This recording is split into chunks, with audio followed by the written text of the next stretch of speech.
we're having a conversation and I'm already telling you, things that 22 years of experience in home care, plus my experience in hospitals, rehabilitation centers, skilled nursing facilities, public schools. Like I said, it took me 22 years to find somebody with something going on with her that I'd never seen before. Right. So I could say Lewy body dementia. Okay, let me write the plan for the client with the Lewy body dementia. Let me bring the family in. Also working with families, but also understanding it's a triad of trust. Trust you, Norm. You trust me. I trust your mom. I trust my caregiver. My caregiver trusts me that I'm not going to send her to a house, and you trust that I'm going to send the right person to your mother. So we're all working together.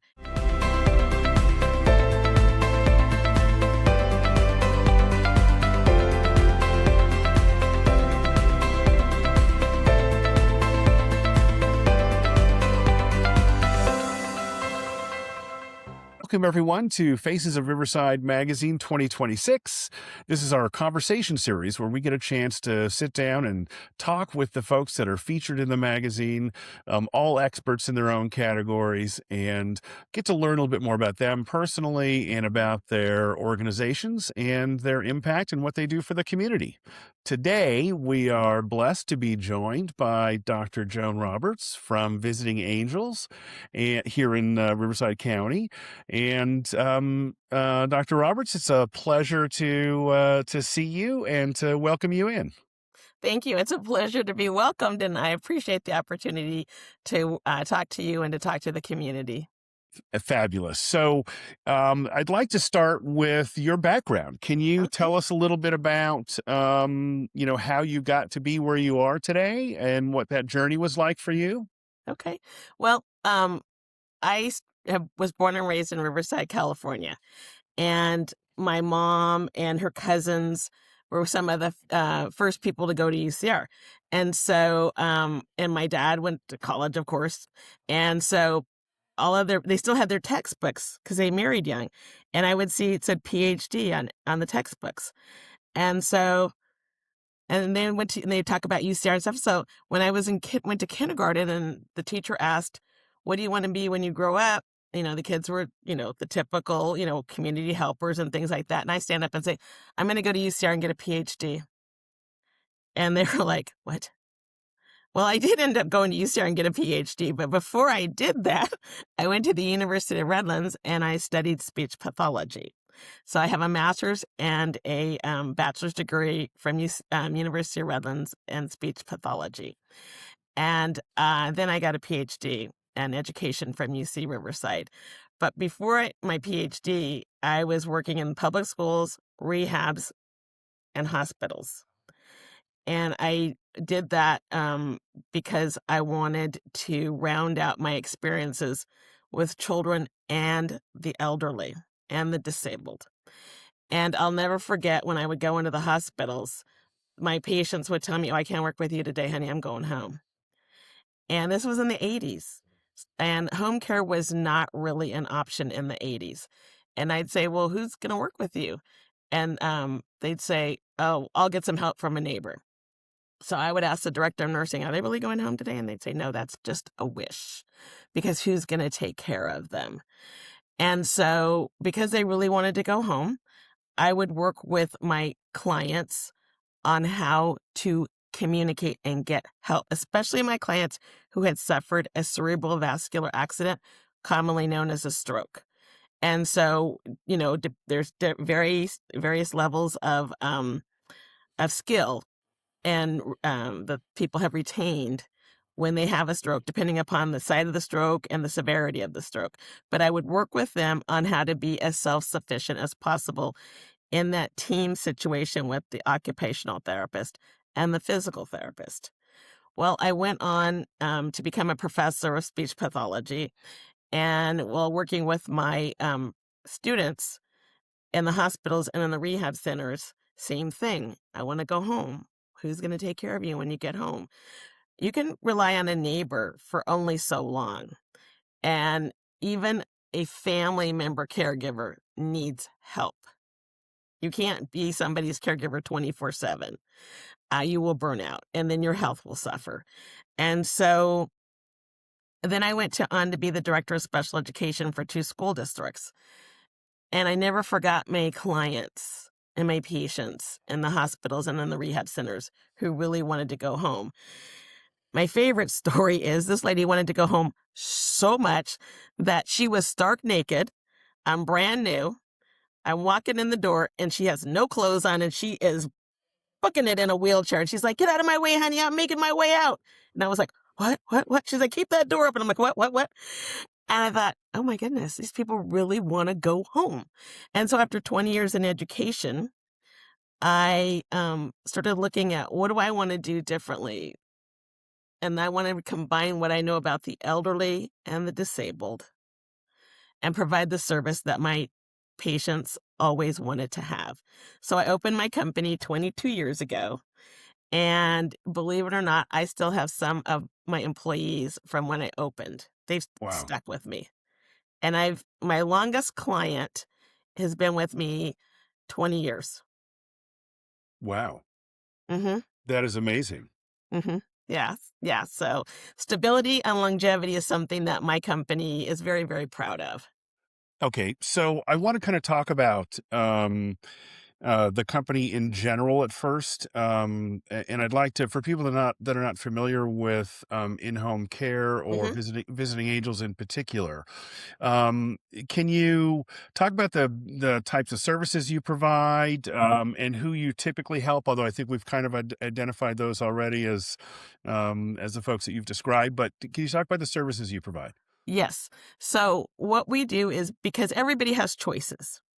You can either age in place, which means you're aging at home with help, either paid help or family help, or a combination of paid and family, or you can go to a community like an assisted living or a memory care or, a hospice.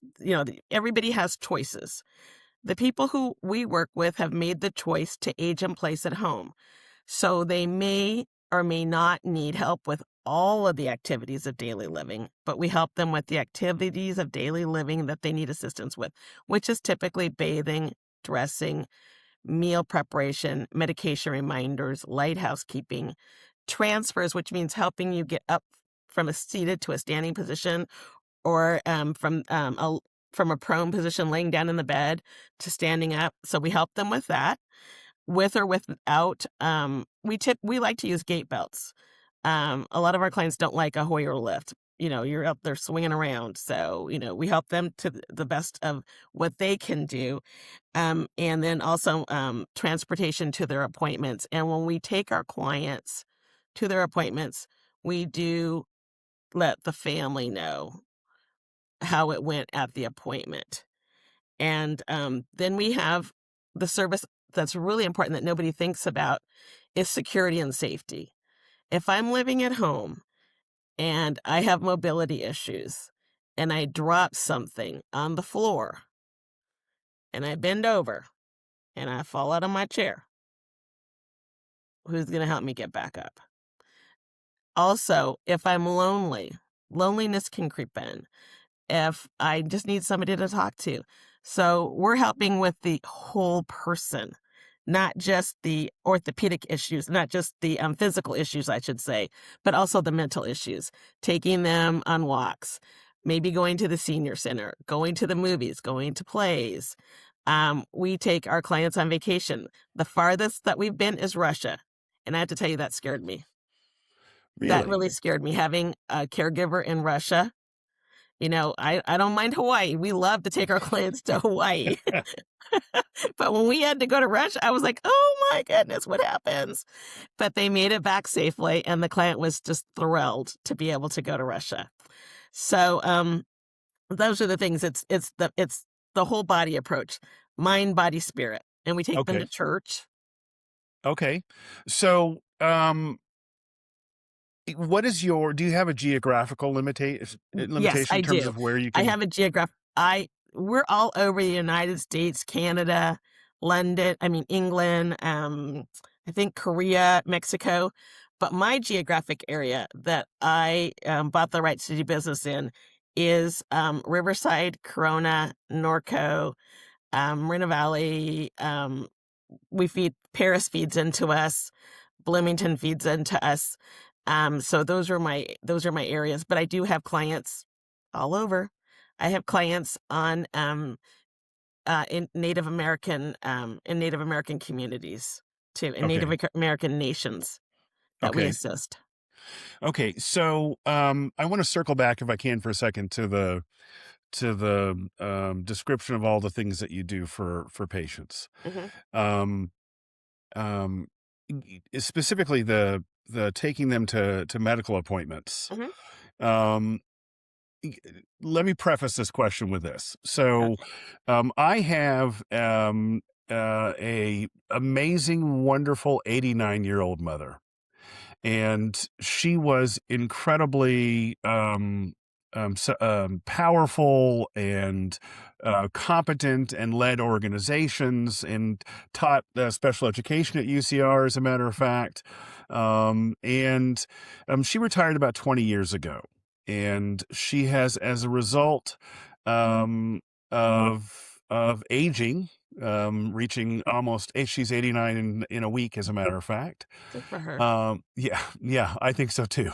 I'm convinced she will be here until she's at least 103.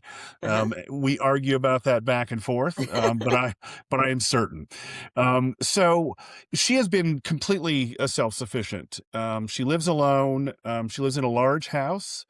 And maybe this is something that's typical, and maybe you can speak to that. But that large house has now shrunken in terms of her moving about from the bedroom to the hallway that leads to the kitchen and the dining area, where she has a couch and a small TV. She used to never watch TV, but she does today.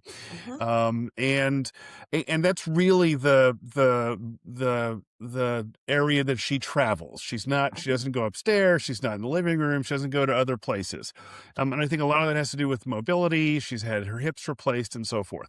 Uh-huh. The that I just kind of wanted to preface with that information, because you talked about a lot of different things that you do for seniors, and in particular in this case, and my I face a bunch of challenges in that regards. Is she ready for help? How do I know when she's ready versus what she claims in terms of her readiness? Um, the how do I bring someone into the home that she sees as someone that she can develop a relationship with, or not feel like there's a stranger in the house?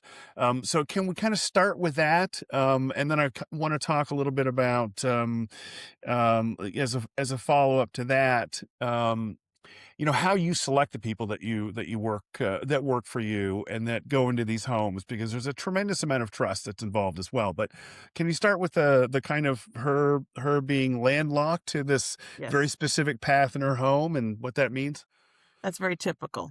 Very Okay. typical. And I'm glad you didn't add that she has newspapers and books stacked up that's also interfering with her ability to move around. I'm assuming that she does I didn't not. I didn't say that out loud, but that is kind of the case. Yes.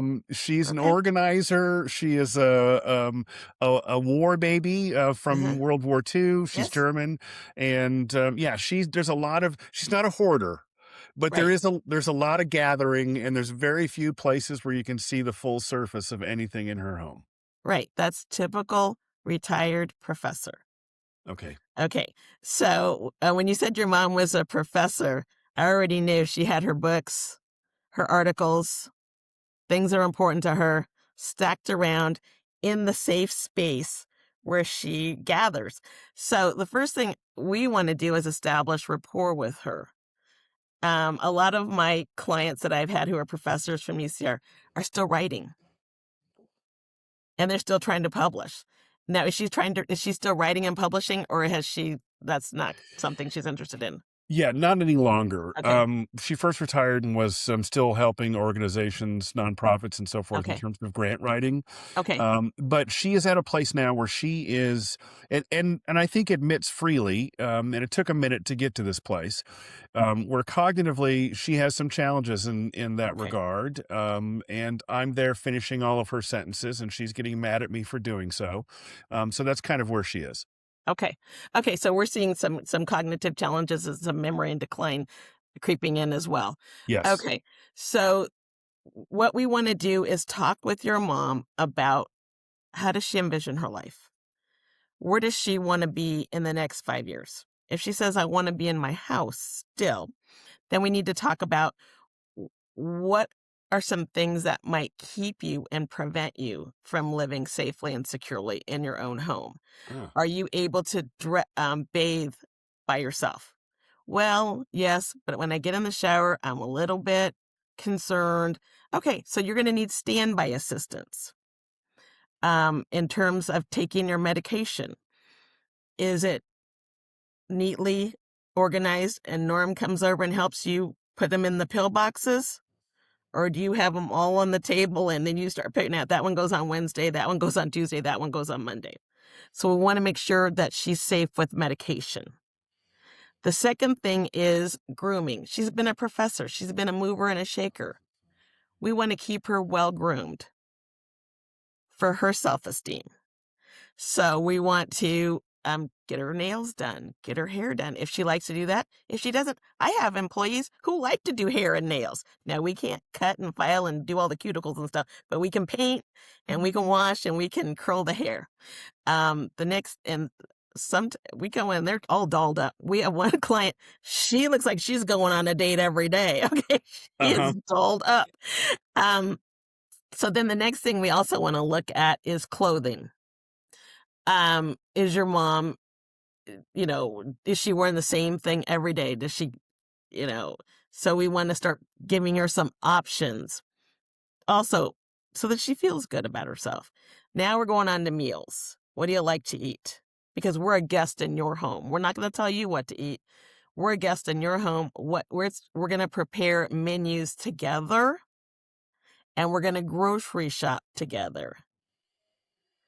And then we're going to, if there's some recipe that you really like that you can still do, help the caregiver to put it together. But if you can't remember the steps, do the steps that you can remember, Hmm. you know? Yeah. Um, So go Joan, ahead. what if she is, and for others out there, and you can tell me if it's typical or not, but she does not eat like she used to. No, they don't. And very often what constitutes a meal for her is a very light snack for Mhm, me. mhm. Right. So I'm concerned about, um, is she Weight loss. consuming enough food? Is she consuming the right kind of food, or is she just eating a mountain of jelly on toast, which is one of her favorites? Right. Is she just doing that for every Can I meal? tell you why she's doing that? Yes, please. She's lost taste buds. Ah, So oh, yeah, you lose taste buds as you age. So what can you taste? Jelly. What can you taste? Ice cream, right? okay, okay. Okay. So what we want to do is work with her and also she can't prepare things anymore. She's got limited mobility, so she's eating what's comfortable Hmm. and what's safe for her. So we're going to it's a process. We'll have to work with her, but the caregiver is going to sit with her and have a meal with her. Also, she's eating by herself. Yes, So she can't, and if she's got memory issues, she can't remember if she ate or didn't eat. I think I ate. I see some crumbs, right? right. So your mom really is a candidate for home care. Okay. Okay. So, okay. So you and I, Joan, just talked about some scenarios or some examples of some care that the type of care that you would provide. Mm-hmm. But we're talking about it as though we've made the assumption that she is open to the idea of having someone come in and provide this assistance. Right. And I do believe that on some level, in her case, and this probably applies to many other parents out there, that although there is some realization that this help would be beneficial and something that should be taken advantage of, she battles with the sense of independence and her ability to care for herself. Right. So one of my challenges would be, and I assume this is a challenge that many face, is how do I get you in the room in the first place to have this conversation? Okay. First of all, I understand. I mean, think about it, Norm. I come to you and I go, guess what? I'm coming to your house. I'm going to go through your kitchen. I'm going to go through your bathroom. I'm going to go through your closet and I'm going to take over. Right. Right. And I'm Right. 89 years old and I took care of you. And I'm like, no, you're not. Okay. So that right there is a threat, the loss of independence. So we come in Okay. very gently. And we come in as we're having a discussion. We're having a discussion and we're going to talk about what's important to you. What would you like to see happen in your life so that you can stay in your home? Because we're a guest in your home. It is your home, Okay. and you call the shots. And so we're having a discussion, and we just sit and have a discussion. And I don't bring out any paperwork or anything until the person is ready to talk about it. Okay. Am Yeah. I typically, as an adult child of this amazing woman, am I in the room when all of this is Yes, you're happening? in the room. You're in the room because Okay. it is a triad of trust. Your mother is trusting that you brought somebody into your home, into her home, to have a conversation with her. You're trusting that I am going to be gentle and listen to your mother, and your mother is trusting me to listen to her. We're in a triad of trust. Um, we had a situation in the office, oh gosh, a month ago, where the I don't I have never seen this cognitive issue in my career, my entire career.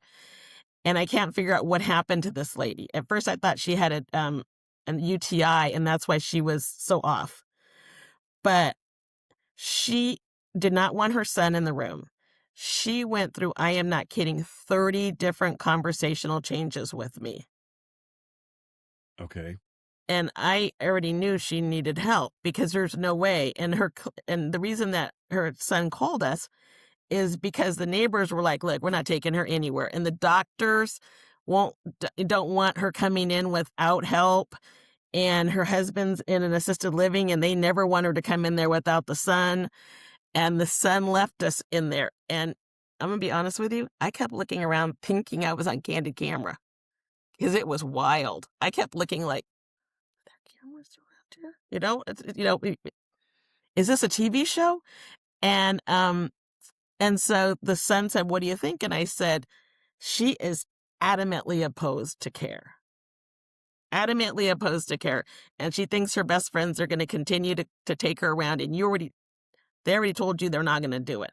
Mhm. I don't think this is a candidate for home care." And we will be very honest with you. What you're telling me, your mom is a candidate, and you're the perfect person to introduce home care. And I'll tell you why. Okay. Because when the son decides his mother needs home care, it's done. They're like, "Send me the paperwork. I want the best for my mother. I don't have time for all this. You can come out, Joan, if you want, but I want the best for my mom." I've already talked to you on the telephone. I'm a female, so I'm not being misogynist in saying this. Women always have to talk to their mother, their cousin, their sister, their best friend. They want a community to make this decision. Yeah. Men will say, "This is what I want from my mom." And they'll sit there and they'll listen and they'll say, "Mom, would you do me the favor? You know I'm working. You know I love you. Dad's gone. It's just us. Will you give me peace of mind and try this for a month?" And then it turns into years. So, okay, so that makes sense, and I hope that in fact bears itself out, in my immediate future. Um, that being said, so if I wanna bring somebody in, if I wanna hire visiting angels, Mhm, and you're gonna put an angel in my house, mhm. um, just two thoughts. Initially, after you've described the level of service and the areas and things that your organization provides to Mhm. an individual like my mom, um, I didn't think about many of those things, right? So, as the principal caregiver, if you will, although she is still self sufficient and Right. relatively independent, she does need help along the way. Um,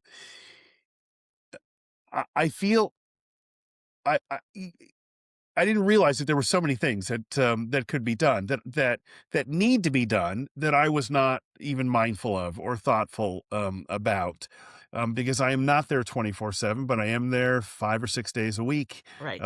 at least. And my wife and I have an ongoing joke that I say I'm just going to run over real quick. And she says, I'll see you in 2 hours, which is generally the Right. case. Yeah, Right. my mom even has a basket for me, and in that basket are forms and, things she has questions about, Mhm. and, so I sit and address those things.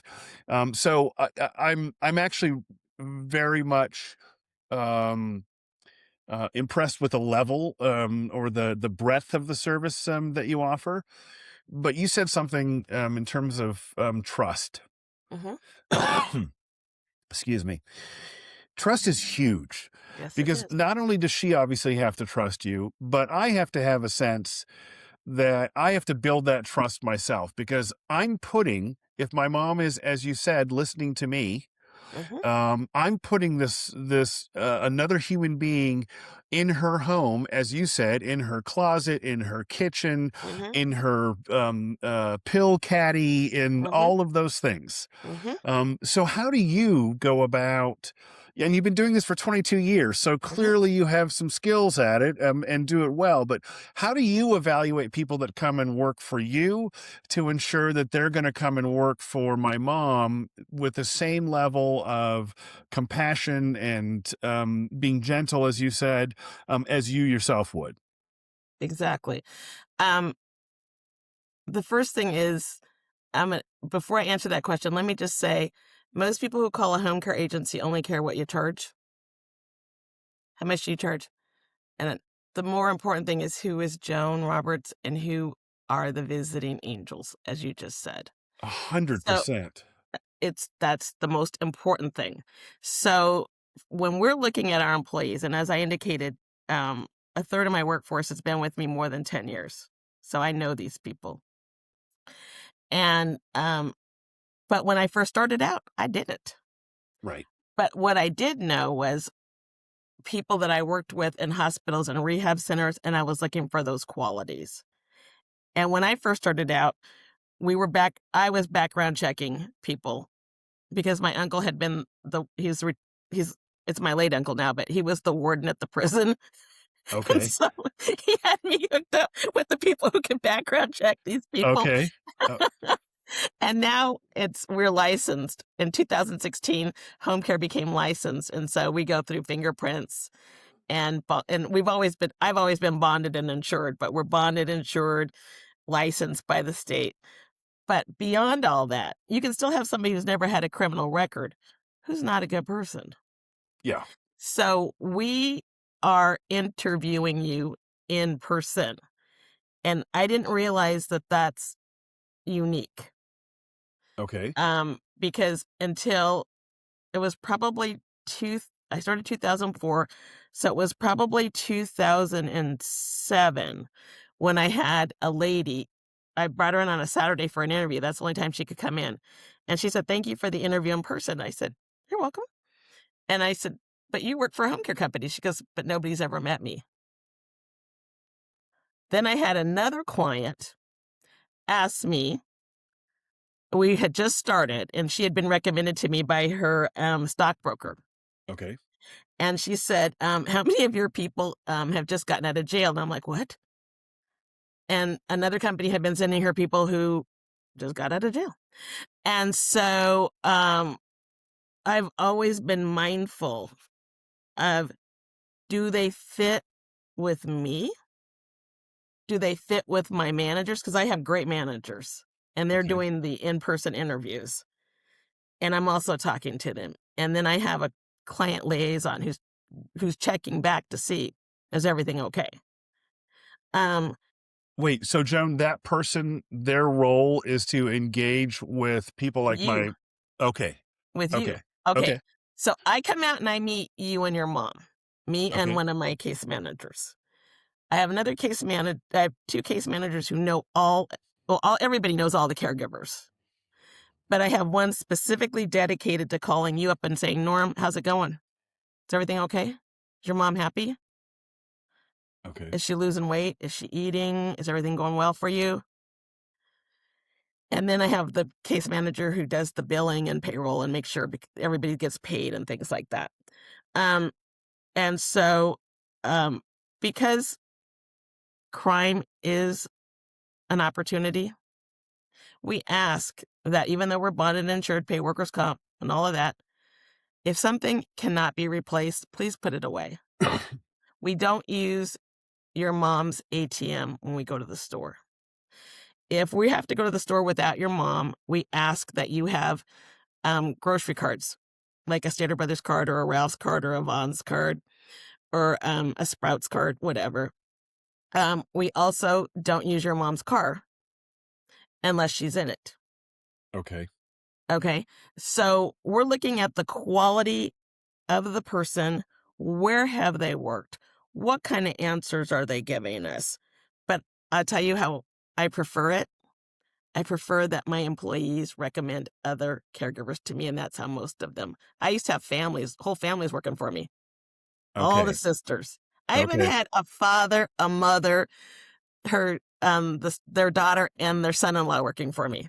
Wow. Okay. Yeah, I Th- prefer families. No, I like that. I Yeah. think that's great. I think it is. What's interesting, Joan, is that I prepared for this conversation with you, and I jotted down a number of questions. And it wasn't until you just said it that it dawned on me that how much does it cost was not one of the questions that I even contemplated. Because I can't tell you what other people charge, you know? Right.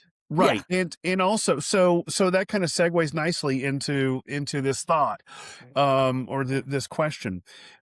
So my mom will you help in terms of after doing your assessment, if you will, or having that initial meeting, of um determining what she needs in Mhm. terms of quantity of time and service. And assuming that you came back and said, look, she needs to have somebody ideally who's here for her for 3 days a week or for Mhm. 2 hours every day or Mhm. whatever that may be. I assume that that's going to come at a cost, obviously. Mhm. It's not free. And right, nor should it be. And to have people that come to my mom's home that I can trust, that you trust, that are referred from your own caregivers, awesome, right? So, but I assume that over time, and over an increasing sense of trust and confidence that she may have in the Mhm. angel visiting her, Mhm. that the amount of time and the things that they're doing might expand as well. So Mhm. how do I, in other words, it might be half a day every day. How do I make that initial determination, or should I say, how do you make that initial determination? Okay. Um, So you know, first of all, I'm gonna ask your mom, what's the most difficult time of the day for her? okay, And then I'm gonna ask her what time she gets up. And if she says, and you said your mom has memory issues, so I assume afternoons are getting more difficult for her? yes. Yes. She tends to actually shut down a bit more in the afternoon now, and I think now that you and I've had this conversation, I think I understand why. Yeah. Because the afternoons are typically more challenging for her. Mhm. Mhm. So then I wanna know from her, when does she want the help? Does she want the help in the morning to get her up, bathed, dressed, get that breakfast, get lunch, and then prepare a late afternoon snack for her? Is that what she wants? Then I say we go for it. We also need to look at her budget, you know? If she, let's say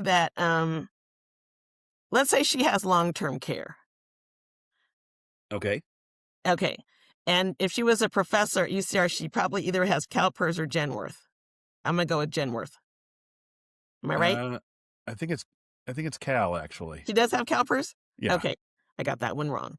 Okay. A lot of my professors have had Genworth. Okay. Okay. I I So, I could be wrong too. okay. So, I'm yeah. hoping you're wrong. No, I'm kidding. You're Okay. probably right. Okay, at They some point probably you'll switched to CalPERS from Genworth okay. as time went on. Um, so we're going to look at her long-term care. Let's say that she took out a policy that is going to pay an amount that would actually pay for 4 hours a day. And Okay. she goes, and I'm not coming out of pocket for anything else. Okay. The only thing she wants to come out of pocket for is her deductible. And that can either, if she has CalPERS, it can either be 30 days, 60 days, or 90 days, or zero, depending Okay. upon what she chose. And so we're going to provide the service for her for the amount of time that she wants us to directly bill CalPERS or Genworth. Okay. And then if she says, and that's not enough, I'll come out of pocket for 2 more hours. Then we'll bill the 4 hours to CalPERS or Genworth, and then we'll bill her for the 2 extra hours. And so it Okay. looks at her budget. Okay.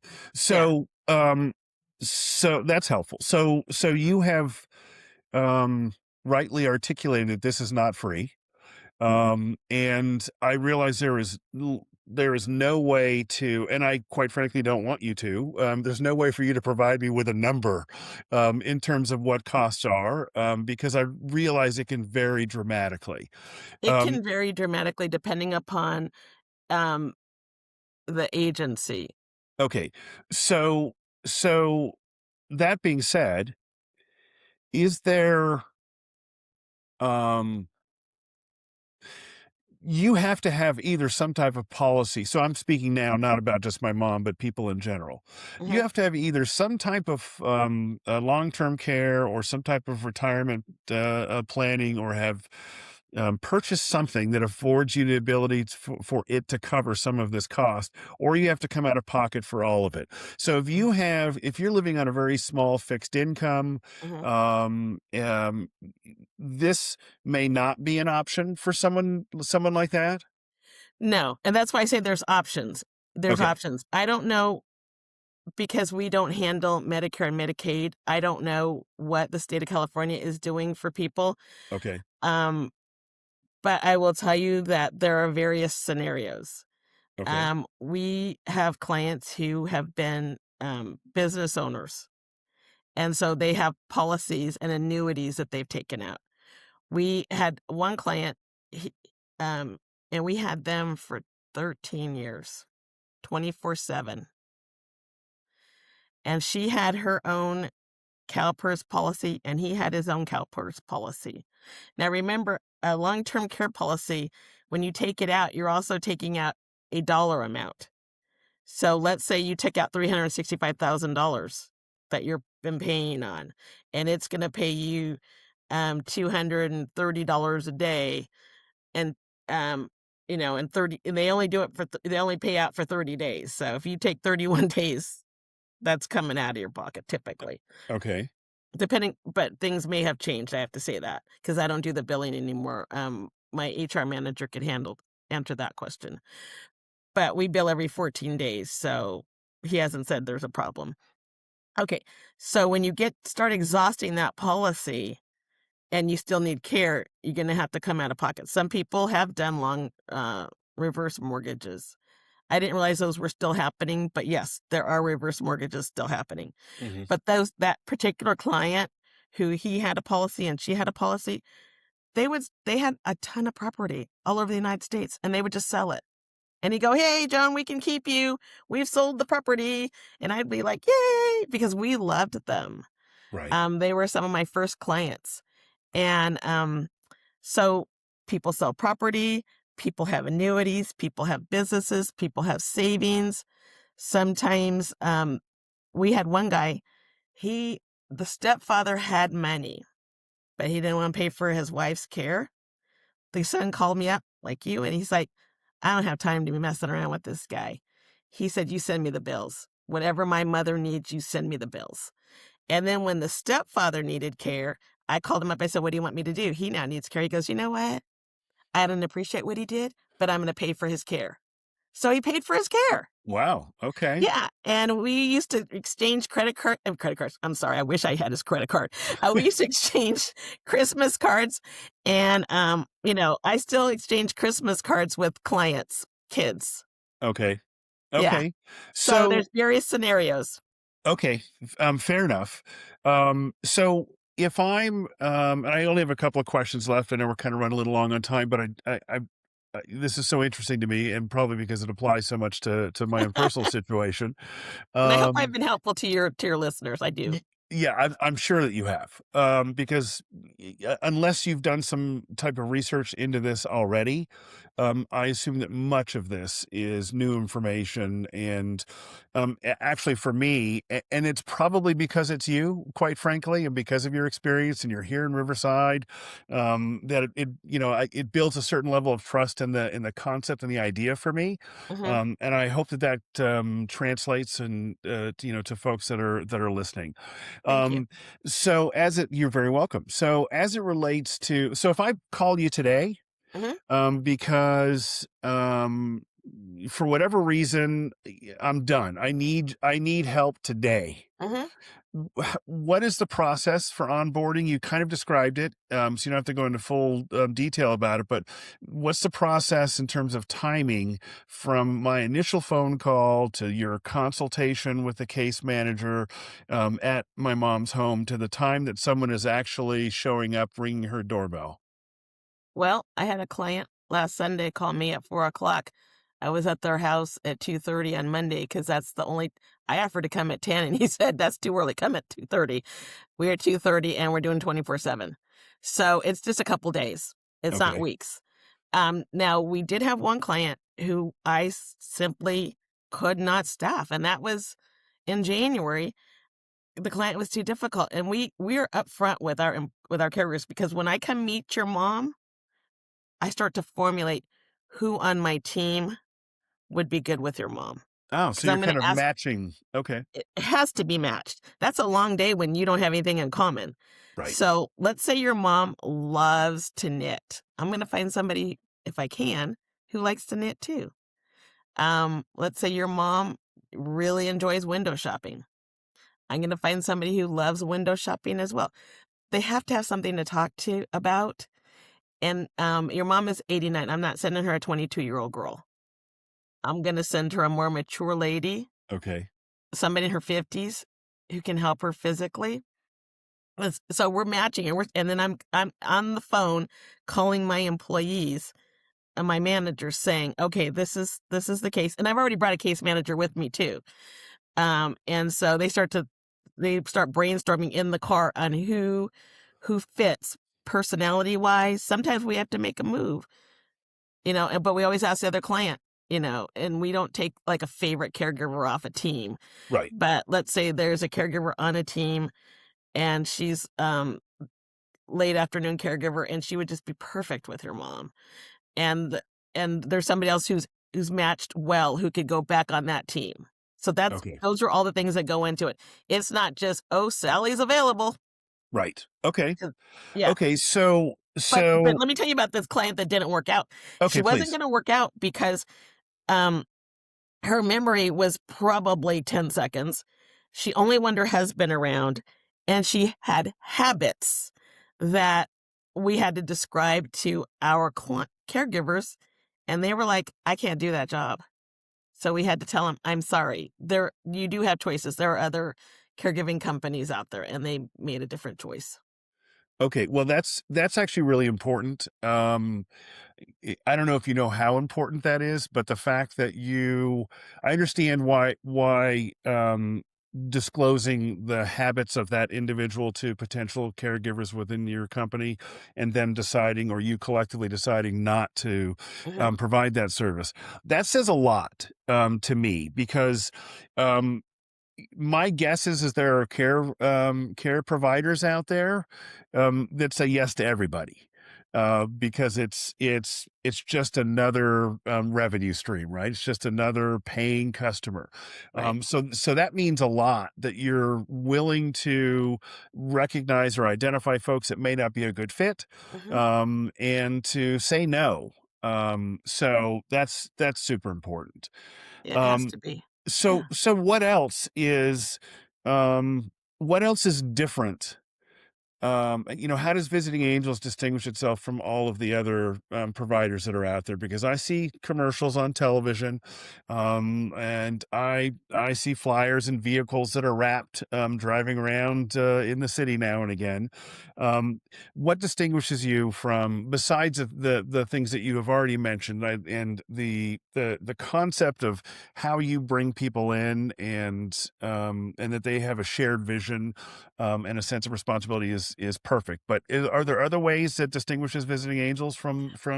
I don't think anybody has my skills. I can Okay, write a care plan. okay, Okay. We're having a conversation and I'm already telling you, things that 22 years of experience in home care, plus my experience in hospitals, rehabilitation centers, skilled nursing facilities, public schools. Um, like I said, it took me 22 years to find somebody with something going on with her that I'd never seen before. right, So I right, can so Lewy body dementia. Okay, let me write it. Let me write the plan for the client with the Lewy body dementia. Let me bring the family in. Also working with families, but also understanding it's a triad of trust. I right. trust you, Norm. You trust me. I trust your mom.